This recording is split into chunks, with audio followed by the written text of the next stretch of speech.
and it is very contextual when you have written an article on this. And additionally, I follow a number of articles and number of thought leaders who deliberate on this aspect. So, very warm welcome again, dear friends. We are here for a power talk by Miss Karuna Gopal. She is an independent director with Engineers India Limited, president of Foundation for Futuristic Cities, and has a number of positions and awards to her credit. Briefly, if I introduce, uh, Ms. Gopal is an internationally acclaimed thought leader, keynote speaker, and a futurist. She is the founder, president of Foundation for Futuristic Cities, a think tank that has influenced urban transformation in India for the last 2 decades. Madam has represented the country in World Bank DFID, that is Department for International Development UK, and also Asian Development Bank. Madam had been regularly speaking at Lavasna, which is India's premier academy for the civil services, and also at World Bank Institute, Administrative Staff College, and also at IICA. There are more than 100 keynote addresses to her credit, including Harvard Asia and also the Harvard University US. The innovative approach and multi-dimensional engagements on multiple aspects, including artificial intelligence, connotations of risk, and now this time the geopolitical risks and the competency, or in fact the preparedness of the corporate board is at the center of it. For that reason, due to her global exposure, interactions with multi country organizations, multilateral organizations, and also in various expert groups, exchanging her views and also accumulating the experiences which she had while participating at global forums. So I welcome you, ma'am, to this. We have a short presentation which you may like to run through. We'll go for this talk for about 45 minutes, and then with your permission, we can take up questions from the participants. The numbers before I close, numbers have reached close to 460, and they are increasing. So warm welcome again, warm welcome to all of our dear members. Over to you, ma'am. Thank you, Dr. Neeraj Gupta-ji. Thank you very much, and good afternoon to all the participants. It's indeed a privilege to address this elite gathering on a very contemporary and very, very important topic. I have prepared a very small deck of 36 slides, which I will share before I can take any questions from you. The first slide says that the companies are today walking the geopolitical tightrope.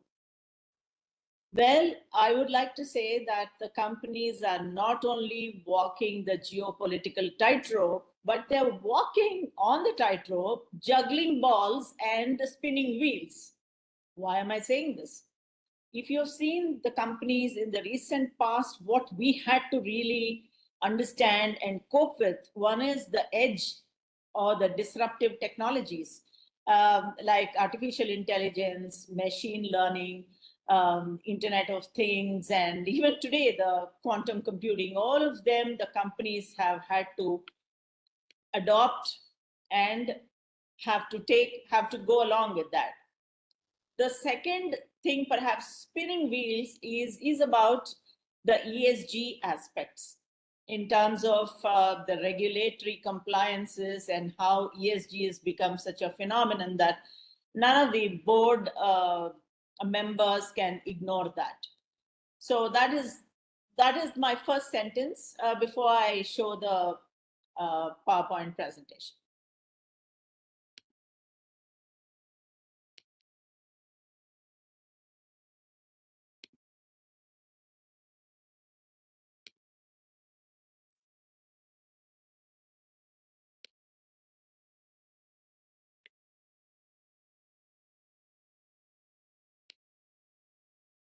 Just give me a moment, setting up the PPT.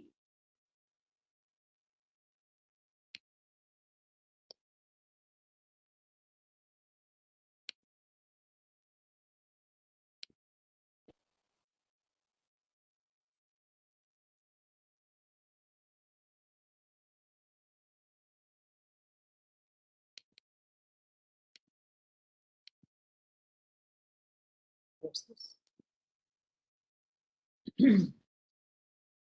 Wait. Why is it not coming? Dr. Neeraj, I think. It'll just come, ma'am. We are setting up. It was there, and I'm happy to share our DG Shri Gyaneshwar Kumar Singh sir is also here. I would like to warmly welcome sir. Okay. That's nice. Thank you. Huh. Okay. So you can see this. Huh? Can I operate? Yes, ma'am, you can operate from. Yeah. Thank you. L. Full screen.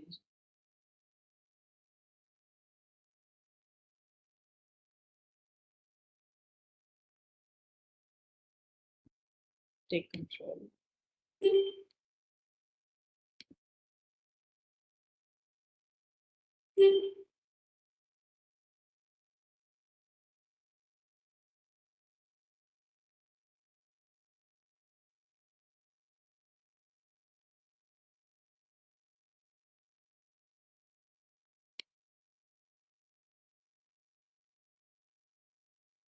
Oh, this is taking some time.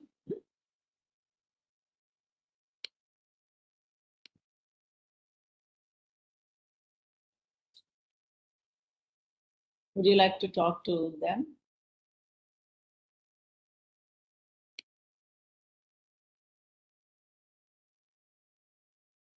Or not getting it?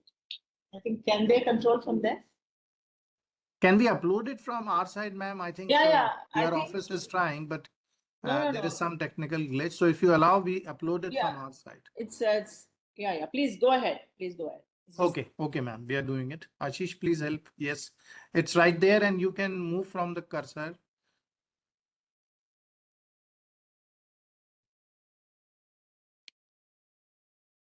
Yeah, I'm moving it. Hello. Can you navigate it, ma'am? Just one second. You just come out of this. No? Ah, okay. So Move this way. like this? Ah. Yeah. Okay. Thank you very much for the help. So as I talked, sorry for the delay, friends. So as I said, I started with companies are actually walking a geopolitical tightrope. And I also mentioned that they are, juggling balls and spinning wheels because of the pressures like having to adopt to new edge technologies and also having to comply with the ESG regulations, etc. So what we see today in the scenario is very simple. We are seeing state-sponsored attacks on corporate digital infrastructure, and I'm sure most of the companies today are preparing extensively to protect their digital infrastructure. Today, we are operating in complex regulatory environments, and there are trade restrictions across the world. Supply chain delays and cost escalations is what we're seeing. Currency volatility, taxation, capital controls. So threat to employee safety and physical assets. These are some of the things that practically every company is experiencing today. Well, the topic's relevance, as I said, is because of the global business environment is so fragile because of acrimony and power struggle between nations. So the geopolitical risk has done a lot of damage so far. And initially we thought it's only the governments that have to deal with the geopolitical aspect of this risk, but the risk has spilled into our own boardrooms. As you can see, once Russia invaded Ukraine, almost 216 companies out of the Fortune 500 had to quickly leave those two countries. And some of the major companies you can see here, IKEA to Volkswagen, etc. And many consulting companies like Deloitte, McKinsey also had to move out. The C-suite confidence in managing political risks has plummeted. So what is the C-suite confidence? So here we are talking about the leadership. The leadership across the world today are feeling fragile, they're feeling anxious, they're feeling uncertain because of what is happening around the world. So Deloitte study says 63% of global leaders are saying that geopolitical risk is their topmost concern. And interestingly, Swiss Re, the reinsurer, says that there is a demand for political risk insurance, and that's gone up by 33%. World Economic Forum Global Risk Report states that the armed conflict is the most immediate global risk. Friends, if you recall, World Economic Forum, which used to be held annually at the Swiss Alps, every year the global leaders would say that the wars of future will be fought here. There would be trade wars, but never will we see the wars in the borders. But strangely, their prediction has gone wrong. Today, we are seeing both the trade wars and also the actual wars at the borders using real machinery and ammunition.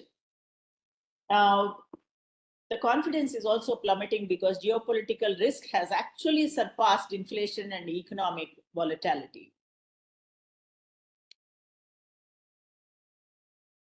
The impact of geopolitical risk, my friends, is not benign. I specifically use the word not benign because it's not a kind variety at all. Geopolitical risk can actually slice through the entire organization. It can impact your finances. Your digital infrastructure can be attacked mercilessly. There could be supply chain interruptions, and there could even be reputation damage. You might actually lose the brand image or maybe dent the brand of your own company because of geopolitical risks. In the past, some of us have had some education because we have seen some of the risks. In 2011, we saw Japan's earthquake. Some of us had to understand how to deal with our electronics and automobile businesses. In the USA in 2012, we saw the hurricane Sandy, and of course, many other hurricanes, and how certain companies suffered. 2018, we saw in the Asia Pacific, there were IT outages, telecommunication disruptions. Most recently, what we saw is the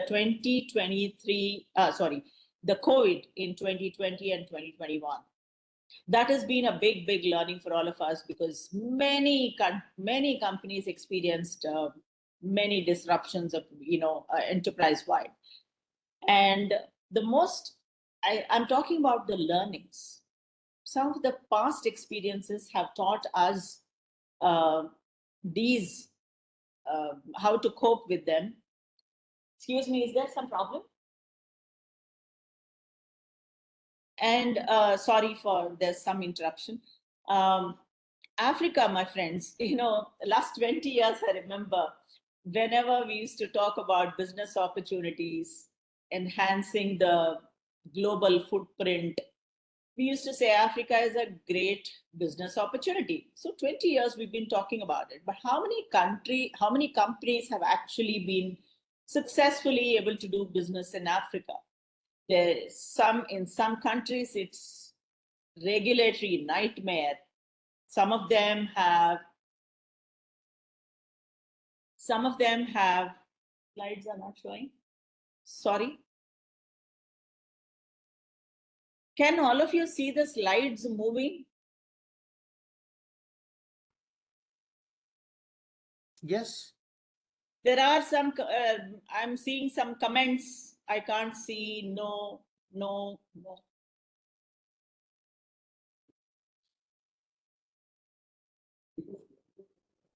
Are we on the right slide, ma'am? I'm on the 7th. No, 1 second. I'm on the 7th slide.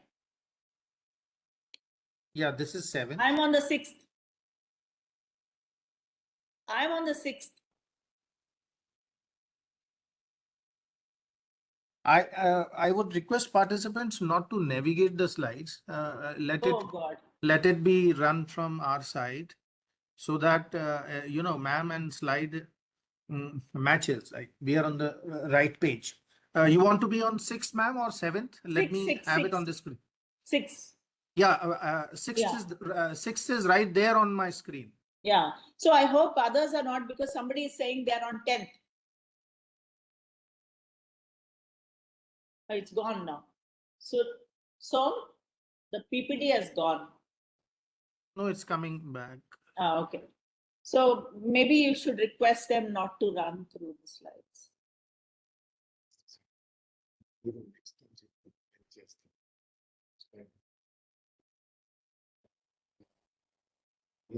Okay.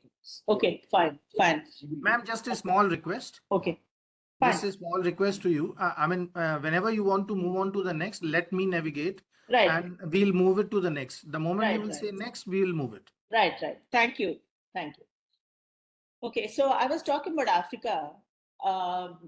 So this is about past experiences of geopolitical, learnings. It could be disruptions because of environmental issues. There could be trade wars. There could be sanctions. There could even be disasters, natural disasters like COVID. Some of us have learned a lot. So I wanted to even talk about Africa. For instance, everybody talks about opportunities there, but when you look at certain countries like Ghana, there's so much of corruption. You have, let's say, worked in Angola, you will never recover your money. But look at a country like Rwanda. Rwanda is really racing ahead, and there are some, good experiences from Rwanda. So the point is, each company really understand and learn from those experiences. And fortunately, we've had in the past, the world has taught us some. Next. So I have documented 10 top risks for today. Like, all the companies have to stay alert. They have to understand these top 10 risks. The first risk is global trade protectionism. Literally every country is trying to protect trade. And I don't want to read much of it because it's all presented. I would request all of you to take just 1 minute and read these 5 risks that I put on this slide. Middle East regional war, my friends, is again, it's causing a lot of problems for energy, and countries that are on energy transition are facing problems. US-China strategic competition, that's perhaps occupying the highest mind share today. The fight between US and China in terms of tariffs, protectionism, sanctions, and weaponizing economic power. So global technology decoupling. I don't know how many of you are actually following what's happening in this whole arena of technology decoupling. Every country depends on China or America, and when we are trying to decouple, it's become quite difficult.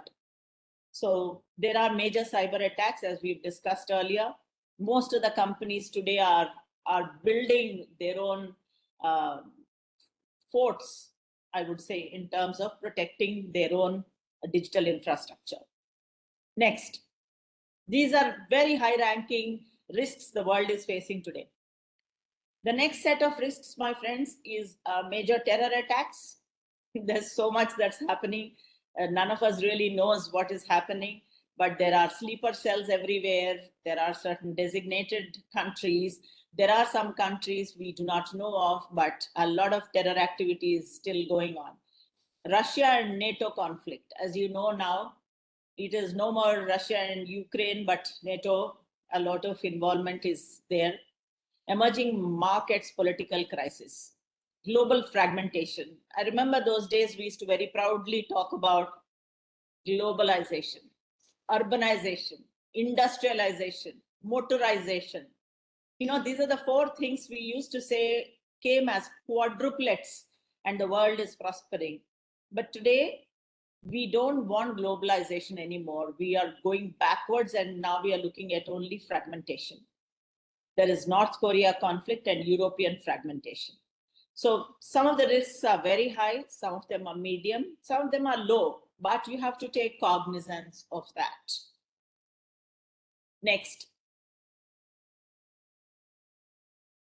Friends, this is an important and an interesting slide. You know how the geopolitical risk trajectories, every time there is a flashpoint, like let's say some phenomenon happens, rise. For instance, you see that back in 2017-18, US announced steel tariffs, the risk went right up. Then you had US-China phase out, there was a trade agreement, so it flattened out. Then there was COVID was declared, it went up. US presidential election happened 2020. People were very hopeful, this came down. Then Russia invaded Ukraine, it went up, you can see that. And October 7th, when Israel was attacked unceremoniously by Hamas, you can see again it went up. And now with Trump, things have started shooting up again. So whenever there's a flashpoint, you can see the trajectory like that. You know, risk is like, how would I say it? It's like a barometer, temperature. The minute there's a flashpoint, it's just going up. Next.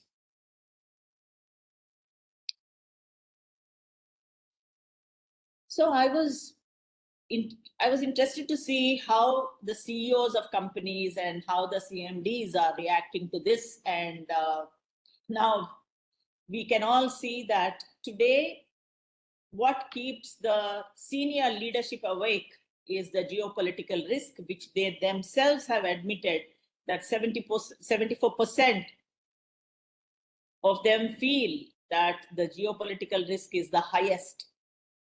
Sorry, geopolitical risk is 74% and occupies their mind share, highest. Country, regulatory, societal issues are there, but the geopolitical is taking up the mind share. Next. The negative impact of geopolitical risk, my friends, is primarily seen in your revenues. As I said, geopolitical risk can cut through all your systems unceremoniously and maliciously. So your revenue will take a beating, growth and investment, ambivalence will be there, operations, supply chain will be disrupted, human capital will take a beating, finance, tax, intellectual property also will take a beating, reputation and compliance can be dented. So this is a negative impact. Next. So how are today's companies coping? They are doing what they know best. Today's companies are doing something called nearshoring, friendshoring, and reshoring. What are nearshoring and what are these shoring? They are basically companies are investing in geographically closer locations, countries closer to them. For instance, India would look at South Asia, closer. It's easy because no disruption of supply chains, at least more predictability will be there. The second thing they're doing is companies are investing in it's called friendshoring. So invest in countries that your country is aligned with. For instance, let's take blocks like BRIC. So when you look at BRICS, Brazil, Russia, India, China, to that, of course, recently we added Africa and also UAE. So today, India will be confident in investing in any of these because there won't be repercussions, there won't be any acrimony or breakages. Reshoring is invest in your own place. So people who were ambitious for global expansion of global footprint, going outside, say, all right, let's invest in our own countries. You remember how China at one time was accused of what we call as the round tripping. In some way or the other, China always ensured that it got back its investments, through some way. So reshoring is one of those. Next. This is also an interesting slide. This is based on the same reshoring, friendshoring. So companies were asked on localization and regionalization. You remember initially we always used to talk about globalization. How globalized are you? What is your international footprint? Today, companies are looking at localization. How much have you come back to your own country? How much are you looking at your own regional, allies? So companies, you see how they're answering so beautifully. They said already completed, currently implementing, definite plans to implement localization, regionalization. So this is how companies are shaping and protecting themselves. They're shaping their strategies, they're protecting their assets, protecting not only their physical assets, but intellectual assets by just trying to friendshore, reshore, and look at localization and regionalization. Next. So this is another similar slide. Long-term strategic shift is, you can see localization is going to overtake regionalization. So each country that is protected, they're trying to protect their own interests, like nationalization, will find more companies investing in their own countries today. I don't know how many of you recall in the year 2018, 2018, when World Economic Forum announced, its grand meeting, most of the prime ministers and presidents never attended. I was in Malaysia at that time and I was giving a talk, and I mentioned very specifically that countries today, back in 2018 itself, they were not interested in going out. They were interested in looking at their own national interests. So most of the country presidents, prime ministers stayed put in their own countries to contain internal unrest, focus on their growth, and the self-reliance actually started back then itself. So now you'll see amplified version of that. Okay, next.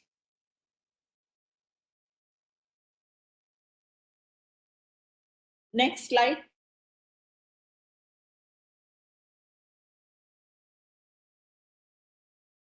So, next slide, please. Okay, ma'am. Just next one. We went This back. one. Should I go back? No, we went back. You have to shift. Go to 14.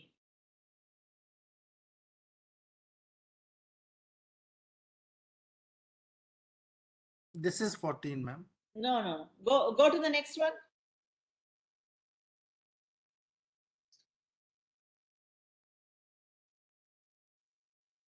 Go to the next one, please. 15. You want this one? 15. This is 15th.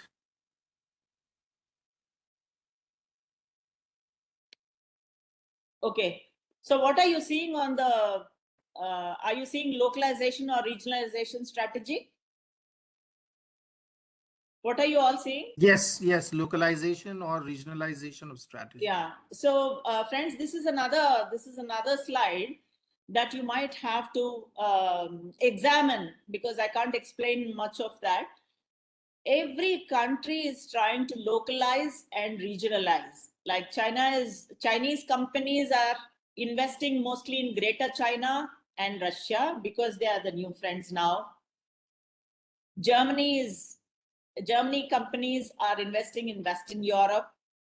You can see Italian companies investing in Southern Europe. And because it gets along with US, 44%.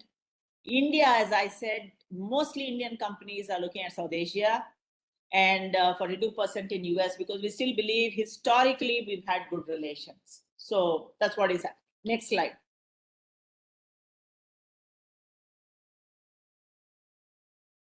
Next slide, please.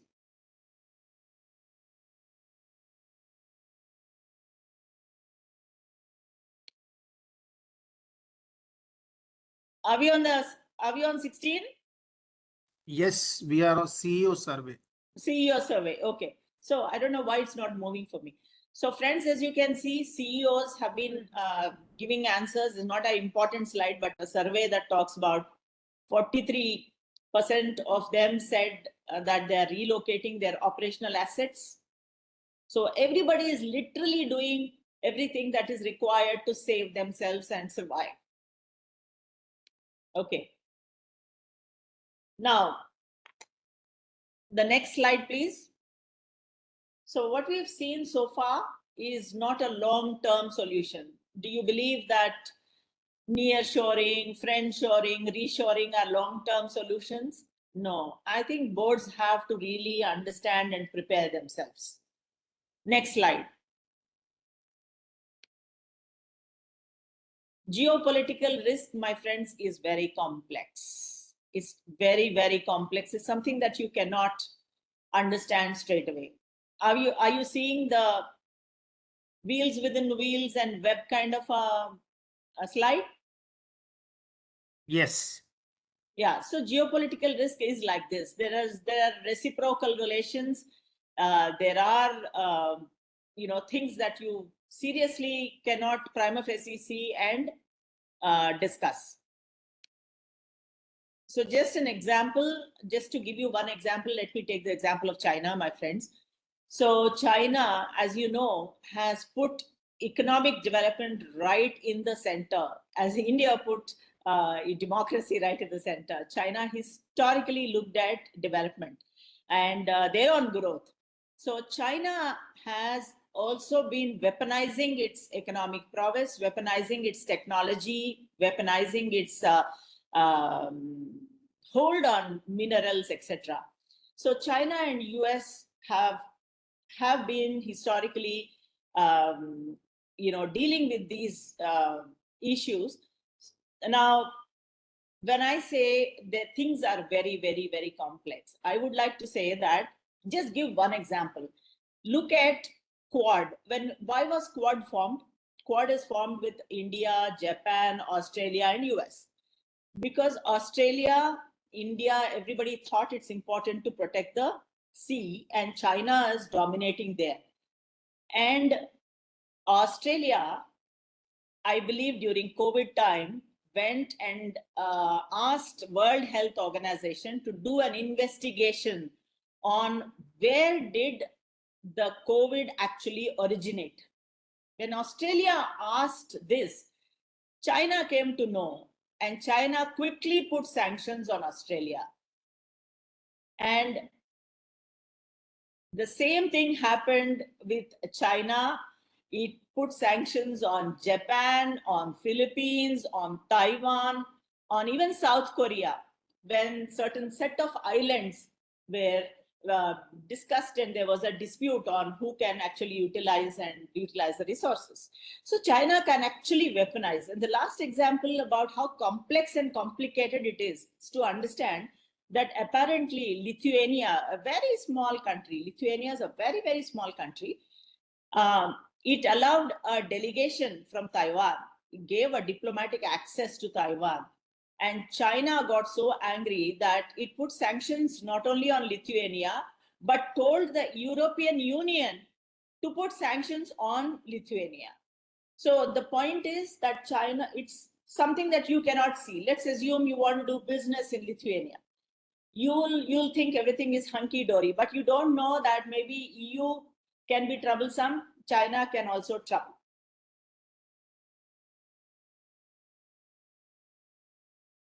The slides have vanished. Hello.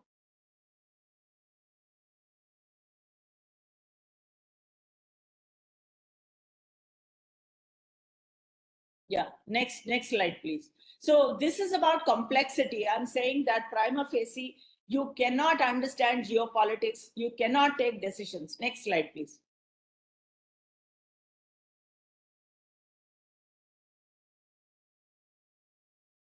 Are we going to the next slide? Yeah. So there is also another important thing. There is high volatility in the sense today, when you see sanctions, like Okay, then we can sit for the other things. Should I go to the next? yeah, no, I've heard some voices. So I'm saying that there is high volatility in the sense that you can't make any predictions, because this was 1 month prediction after Trump took over. The next month has changed dramatically. Next slide. So every company, my friends, has a unique geopolitical vulnerability based on your industry, based on your geography, based on your operations. Next slide. So your vulnerability is unique to you. So it could be, you look at this particular graph, you have this figure talks about geopolitical risk, causes business damage, and it can cause damage to inputs, process, or outputs based exactly on what industry you are. So what a life sciences industry experiences, a manufacturing industry may not experience. So your vulnerability map has to be prepared by you. Next slide.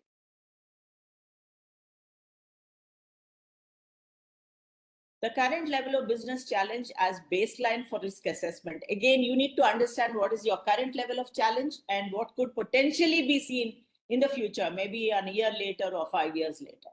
Next slide. So as I mentioned, your risk map is absolutely unique to you. You need to do a constant assessment of what kind of risks you might have. And this has to be worked out by your respective boards. It cannot be done by anyone. No external agency can totally help you. You have to do it yourself. And let me talk about how you will address this as we go ahead. Next slide. Here, some of the companies, my friends, basically have told me that they're using what is called as the radar and sonar skills, which means today you need to understand some of the geopolitical threats by looking at today's actions. That is the radar skills. But the sonar skills are those that have happened in the past. As I said, what is the rivalry between Vietnam, China, Taiwan, and all those things. So they are deep dive. You have to do a deep dive to understand, because investments will not pay off if you don't do this exercise. Next. So what should the boards do? Questions for the boards. How do we gather? These are some of the questions that I've documented. You can actually go through them. How do we gather and analyze intelligence on geopolitical developments? What crisis plans are in place for different scenarios? How can management stay informed? How are we ensuring compliance in volatile markets? Next. These are some of the questions you should ask yourself. Supply chain resilience, how can we build it? How can, as a board, we support the management? Can we discuss this in board meetings? And is there a playbook or is there a plan to manage geopolitical risks at all? These are the questions we should ask. Next. The 4 geopolitical scenarios for the 2030s. This is Back to the Future is the most optimistic. That is, we'll go back to the globalized world. We'll do our own good thing. Then the second scenario is there could be proliferation of regional conflicts. Be prepared. This is the second scenario. How does your company react and respond to that? The third one is multipolar rivalry. I'm today believing that we are in the multipolar rivalry because of multiple aspects of issues happening between different countries. and global escalation can be a real threat. So these are the scenarios you should put it on the board in your boardroom and have discussions around it. Next. Now, is it easy to do that? It's not easy at all. You need a trifocal lens. I mean, right now, I think some of us are using bifocal lens. We have something called myopia. So we see near, we have a near sight, we have long sight. Then we need to also see midterm. Peripheral vision is something we need to have. Normally, companies don't have. What is peripheral vision? Vision that literally gives us, sideways view, like how mosquitoes can see, with their compound eyes everywhere. You need to have that. So all this comes by using tools and using people on the board with different competencies. Next slide. Mapping risks, my friend, is very, very, very complex because first of all, the sheer number of problems that the world will have today. There is diversity, there's different crises arising, there is fragmented information everywhere. Then there is hidden character of modern warfare. We don't even know how they're attacking us. Then rapid emergence of flashpoints. Till yesterday, they were fine. Suddenly, there'll be a flashpoint, there'll be a trigger. Many conflicts are localized and there are non-state actors and proxy groups. What happened in Nepal? What happened in Bangladesh? Did we understand Yunus' connection with George Soros? So all these things have to be very deeply understood. You have to do a deep dive, get to all this. Next. Next slide. So action points. Identify and collect quantitative political risk indicators. First of all, you have to scan the environment, get all the political risks, develop or acquire the ability to assess the business impact of this risk. Risk A, connecting to our business risk. Then integrate political risk into ERM. I doubt if any company has done it. Integrate political risk into enterprise risk management. Engage the board and C-suite to incorporate political risk into strategic planning. Set up cross-functional geostrategic committee. I doubt, again, I remember when I joined EIL as an independent director, I proposed 5 committees in addition to statutory committees to understand and deliver on the vision of the company. And one of them is Geopolitical Risk Committee back in 2021. Next slide. So companies have to get internal briefings, expert consultations, external advisory boards, and think tank collaborations. My friends, in India, you have something like 60 think tanks on diplomacy. Someone can help you. You will have to just collaborate with them, get more and more people on the board and take their help in terms of knowledge, consultation, advice. I remember there's one senior colleague of mine saying that, I remember Ms. Karuna, that we used to have international experts come and give us a talk during dinner time, but such things won't work now. It's not a Rotary meeting. We need to work with people with international experience. They should sit on your boards. They should come to your company as an advisor.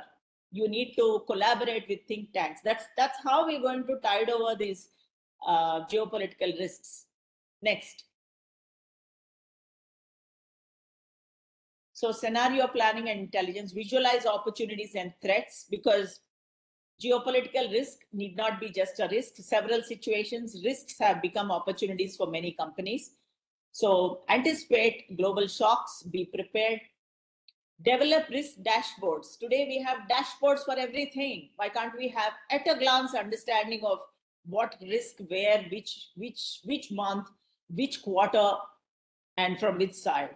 Integrate political intelligence into board discussions. Next. Today, I suggest that the companies have to go beyond gender diversity. Today, we are looking at women on boards, differently abled on boards, and etc. But I think today's requirement is we need technocrats, because every company has to deploy, understand edge technologies like AI, ML, etc. I'd written an article on board competencies in artificial intelligence about a year ago or 8 months ago. So we need technocrats who understand deployment, adoption, and sanctions, regulations across the world. Because I remember when I was in Moscow, they gave me a huge book on AI regulatory environment in almost 200 countries. We need to know that. Otherwise, this adoption becomes difficult and global business becomes difficult. So we need to have diplomats perhaps on the boards, military professionals who understand the warfare and the nuances of tension between countries, and even neurodiverse people with autism and Asperger's can think differently. They can give different kind of solutions. So consider board diversity as an imperative. Next. So key takeaways, my friends, are geopolitical risk is pervasive and multidimensional. You cannot believe it is just, it affects only one part of the business. No, it's pervasive. It is enterprise-wide risk. So each company's vulnerability profile is unique. It's like a body scan. In my article, I said it's like your body scan. It's like your MRI. It's like your fingerprint, DNA. It's unique to you. Your vulnerability cannot be my vulnerability. So get the map, get the scan. There could be even geopolitical opportunities from that. So boards must develop intelligence, situational awareness and resilience. So my friends, I suggest immediate action.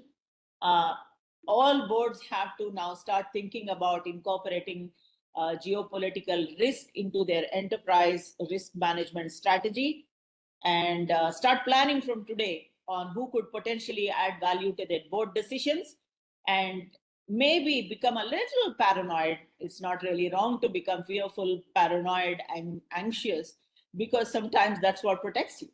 So thank you very much for the opportunity. I'm happy to take a couple of questions.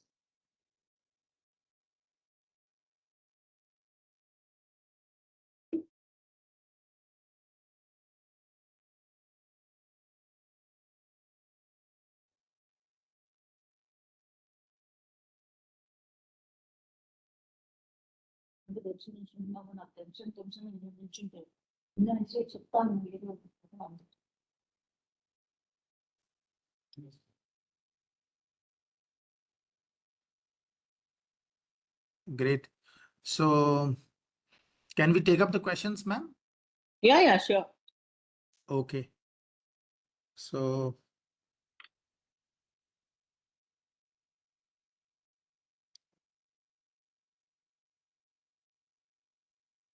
can we have raised hands so that I can pick up? We can have a couple of questions. Naresh has raised his hand. Naresh, would you like to come in?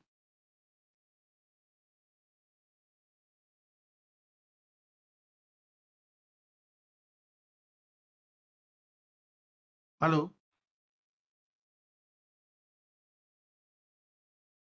Hello.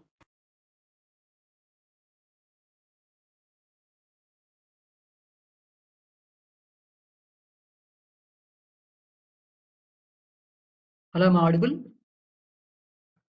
Yeah, I can hear you. Hello, ma'am. Ms. Karuna, great session, ma'am. Thanks a lot for the session. Thank you. One quick question, ma'am. You spoke about how geopolitical risk needs to be embedded into ERM, enterprise risk management. Are there any good practices from the international companies that we can follow? And like you said, a lot of Indian companies are not doing it, but are there any good case studies that we can follow, we can read about, so that when we are talking in our context, in our nation, can we take some examples? Are there any good boards that we can follow on this? Yeah, I mean, there are some good examples from some good international companies. But the point is, I would suggest that you do a little bit of reading on them. Most of them are documented very beautifully. Because as you know, all these multinationals have this habit of documenting for whatever reason. They share it and they publish as case studies. Harvard carries very good case studies on these. You can pick up a few, but we can't ape it totally. We can't do exactly what they do. We need to kind of customize to our Indian environment, Indian companies, and then adopt. It's not difficult at all. You will find many case studies. Thank you. Thank you.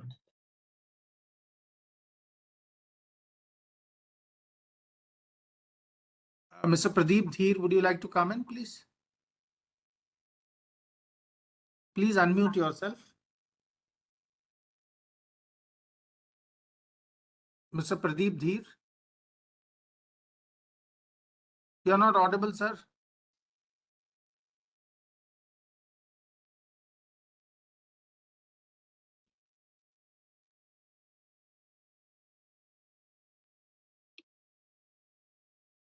Manish, would you like to comment in the meantime?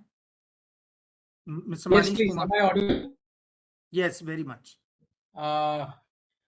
Good evening, all. This is Manish Srivastava from New Alex, Noida.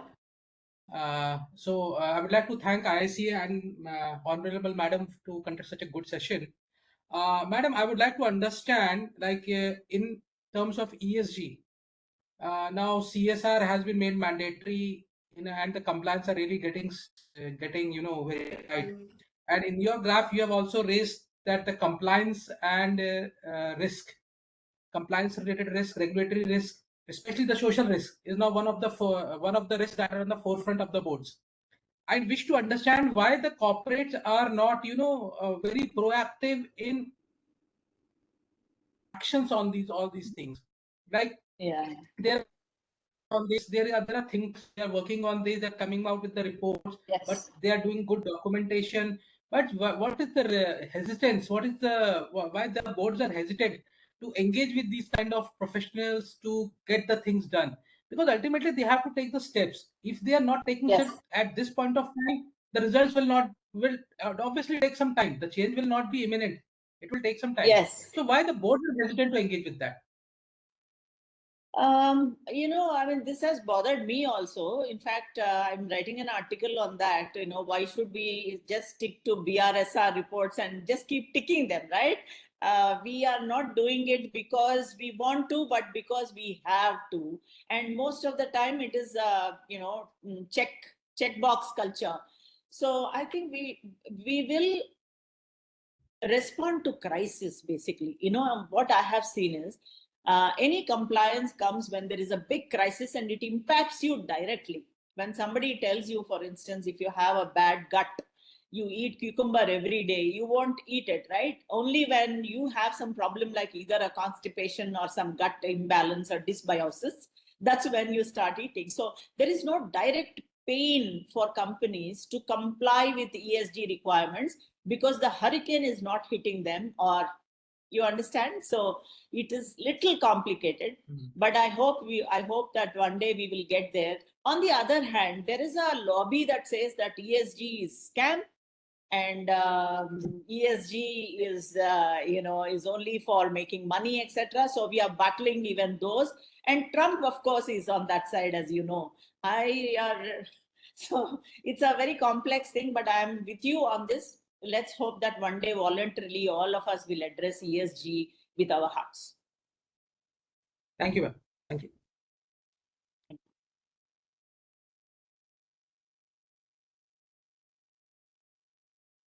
Can we have a major journal? Please unmute, sir.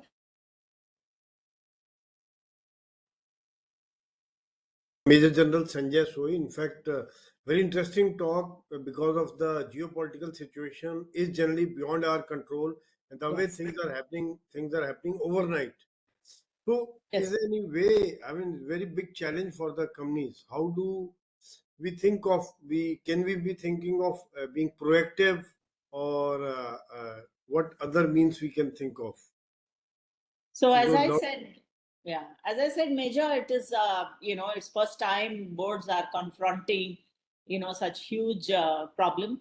So I think board has multiple options. As I said, one is board diversity. Get some expert on board.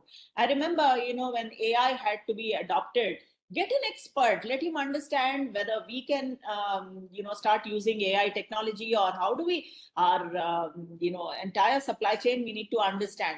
So likewise, get an expert on board, or tie up with a think tank that will regularly give a feed to you on this is the scenario, this is how it is. Maybe also have an agreement with some think tank to work on your problems. Let's say your major clients are in Europe, so only focus on that. And so this is how you see the problem, pinpoint exactly what your problem is, then they will give the feed, then you as a board, you sit down, prepare a dashboard, and stay alert. The important word here is situational awareness, and you are an army person yourself. You know how we never neglect even the amber flags, as we said, not red flags. I would say pay attention to even the amber flags, the orange colored flags. Thank you so much. Very well said, ma'am. And in fact, day before only we had a discussion on geopolitical situation. It is very, very volatile. Thank you so much. Thank you, sir. Can we have Miss Seema Bangia? Please unmute yourself, ma'am.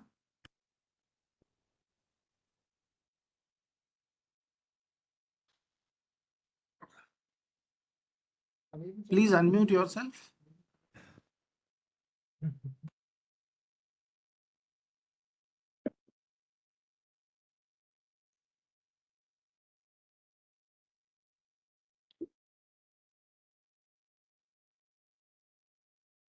Please unmute yourself.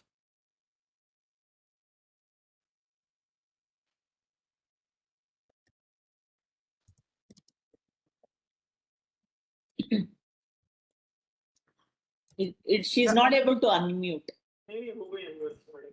It says permission required. No. I mean, Okay, you can now, speak, ma'am. now it says unmuted. I am unmuted. Okay. Hi, good afternoon. Thank you so much Yeah. for this wonderful talk, ma'am. Thank Though you. I joined a few minutes later, but I was just glued to it. So thank you for your research and sharing it with larger audience. My question to you is, you talked about nearshoring, offshoring, onshoring, right? And of course, geopolitical politics play a very major role in deciding which shore you want to go. Yes. And we also know this is not a permanent solution. Yes. You talked about it, but going forward, what do you think? How we'll be looking at this as an overall? So that's my So question. the last slides are all on this. I said that the temporary solution is nearshoring, localizing, regionalizing, friendshoring, etc. But in the long term, you need to work at a board level. Now, one question to you, in fact, one question to everyone. How many boards have actually brought this agenda to the table? How many companies have incorporated at least one session for the risk management and audit committee on the same? I doubt it very much. You're right. Since that itself has not happened, then we can't get a big, entire solution. What I suggest is bring it to the table. Look at how we understand, if we don't have the competency, which I'm 100% sure we don't have competencies. So there are people with background, people who have worked on international diplomacy, get diplomats, get armed forces personnel. People, I remember I addressed the College of Defense Management in Hyderabad. They have gifted me excellent books, their research on China and other countries. Amazing insights. So give that as a overnight reading to board members. Let people understand. So we can even have weekly presentations by experts. We can, think of, you have to ideate. If you're keen, then maybe one day I can do a brainstorming session, come out with methods, every week a session, every week a lecture, then maybe downloadable material, whatever. Then quickly have your own dashboards. And by the way, your strategy is yours. Your X company cannot copy from Y company. As I said, cut paste job fails here. You are completely on your own in attacking geopolitical risks. So Thank my you. last slides are all to do with solution. Thank you. I think what you're saying makes a lot of sense. You need to bring it to the table first, right? Yes, yes. And I don't think many of us do that. So, yes. Yeah. Thank you. And we look forward to those sessions you talked about. Thank you. Why not? Thank you. Madam Sarita Behel, would you like to come in? Please unmute yourself.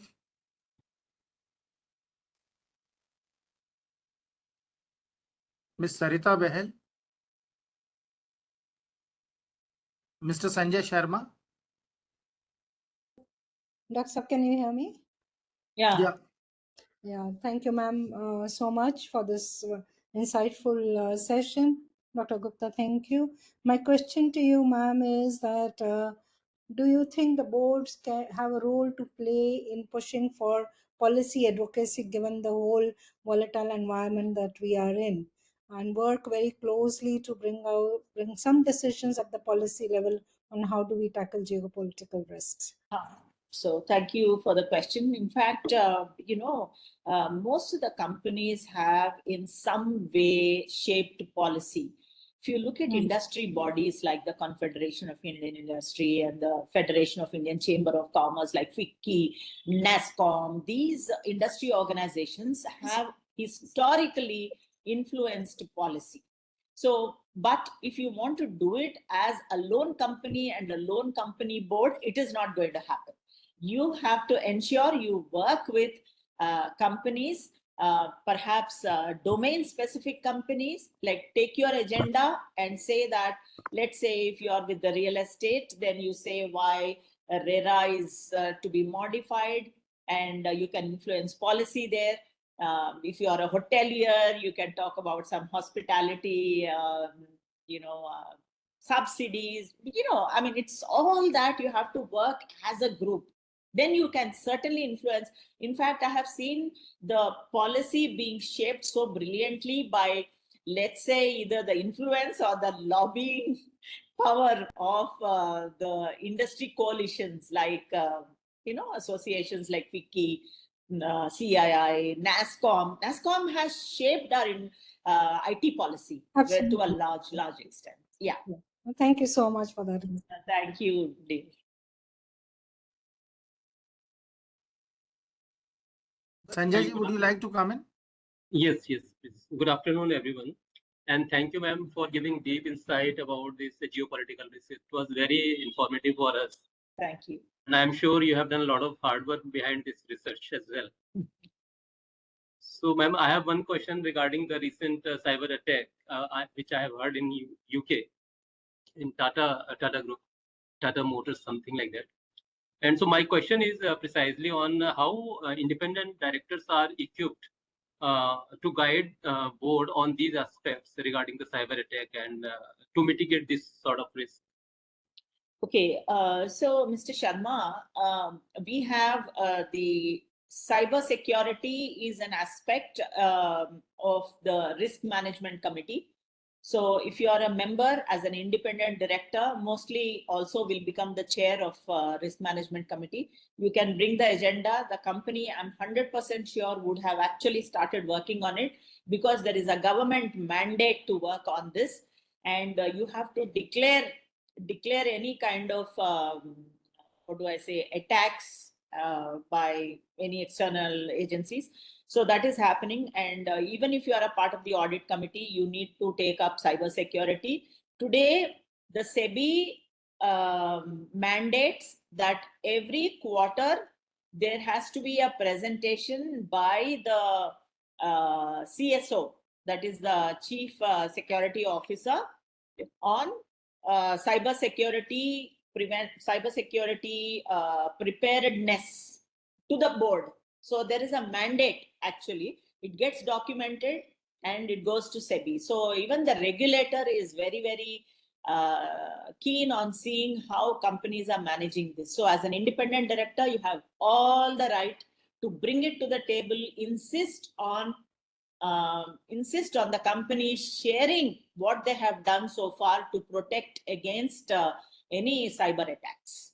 That's your right. All right. That's All right, ma'am. Thank you very much. Thank you.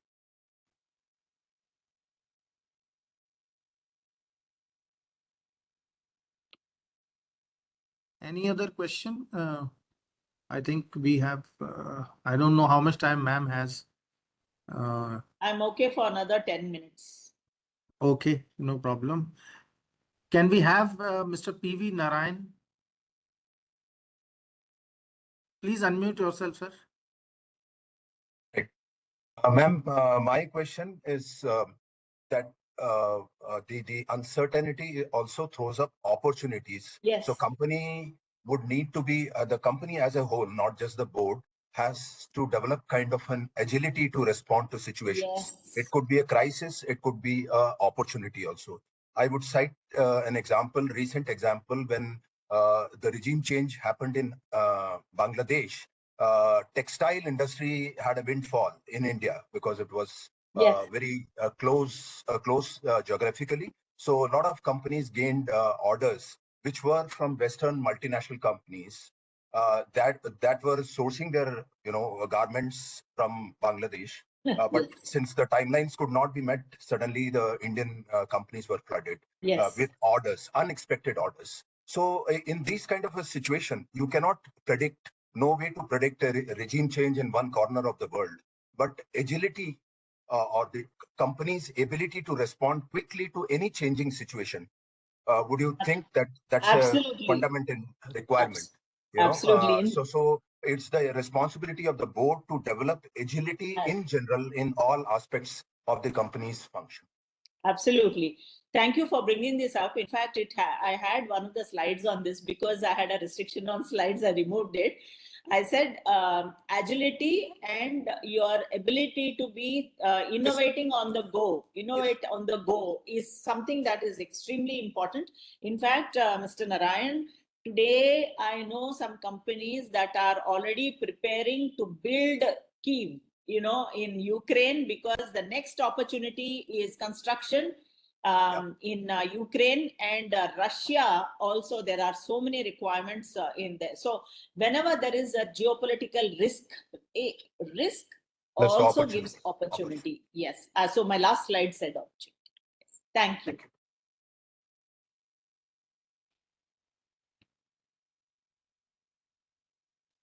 Thank you. Can we have Mr. Jaideep Anand?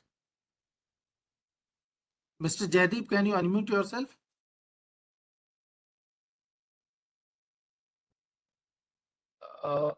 Yes. Okay. Can you hear me? Yes. Yeah, we can hear you. Yes. And it's going to be, yeah. My We'll question take is, one more question and then we'll close, ma'am. Yes. when INR appreciates against the major currencies, are the companies equipped to handle this kind of issue? I couldn't understand. I couldn't hear also. Sorry. Madam, my question is, when the companies, when the INR is impending to get appreciated against the US dollar, are companies preparing to? How many companies are preparing to handle this crisis? Yes, I think currency volatility is one of the major things. So we need to be always prepared. Sometimes they will be falling. They will, in fact, countries like Rwanda are coming out with their own. They have stopped using US dollar. Then some countries are having their own currency, and so there are issues. These are the things that you should plan, prepare, and be ready to face whenever there is a currency fluctuation. You need technical experts, finance experts to explain what might go right and what might go wrong. And don't take any intuitive decisions. It needs to be data based. completely based on data backed by facts. Take financial experts on this. I know one of my colleagues used to work on this area, Ajay Shah. He writes extensively to newspapers. Yeah. Also clear. We are going with the last question, ma'am, with your permission. Mr. Sabrisham, can you unmute yourself, please? And this will be the last question, friends. Rest you can place on chat and we will forward it to ma'am for suitable answers in some time. We'll be happy to connect you with her. Mr. Sabrisham, can you please Thank you. connect? Yeah. Can you hear me? Yes. Yeah, good afternoon, and thank you for an insightful presentation. I think it's very thought-provoking. I have two small questions. One is, how close, because of your level at the national level, how close is BRICS in de-dollarizing? That is question number one. Second is, geopolitical risk being so dominant these days, and they're going to remain like this. Do you think both SEBI and MCA should bring in some kind of regulatory changes to monitor this across companies? That's a very beautiful question. The de-dollarization, I think, not very close. Not very close. Not very close. Yeah. And the second question is a very interesting one. Yes, I think SEBI and ISEA and DP, all of them should think of some way of ensuring like how they are monitoring the environmental risk factors. Maybe should also come out with some framework that can be optional, obligation initially, but quickly can be adopted by companies. That's a great suggestion, and it came in the last question. I think I will, in fact, personally write to them on this. Maybe some bit of. That is exactly why I asked you, because I have just went through your website and Yes. I become an admirer of yours. Thank you, sir. Thank you so much.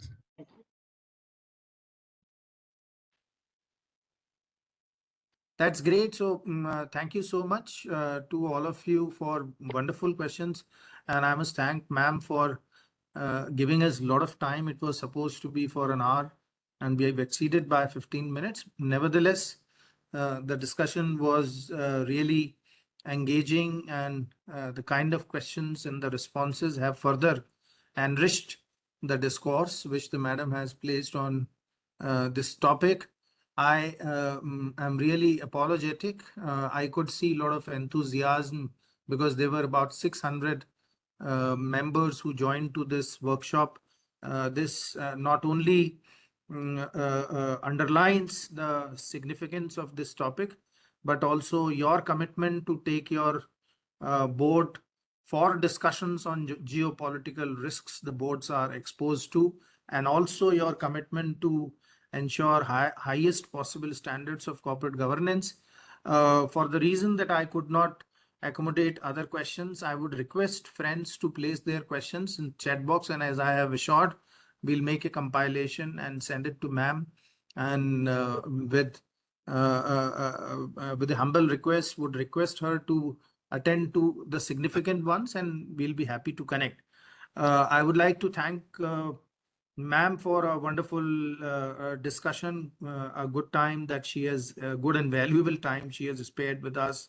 And thanks to all of you for very encouraging response.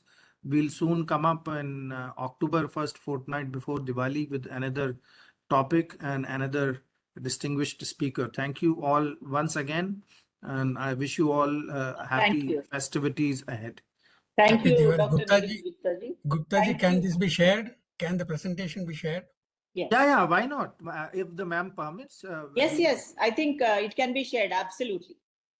Great. So we'll share to all those who have attended, and but give us because it's Friday today, so give us 1 or 2 working days. So maybe on Monday or Tuesday we'll be sharing it to everyone.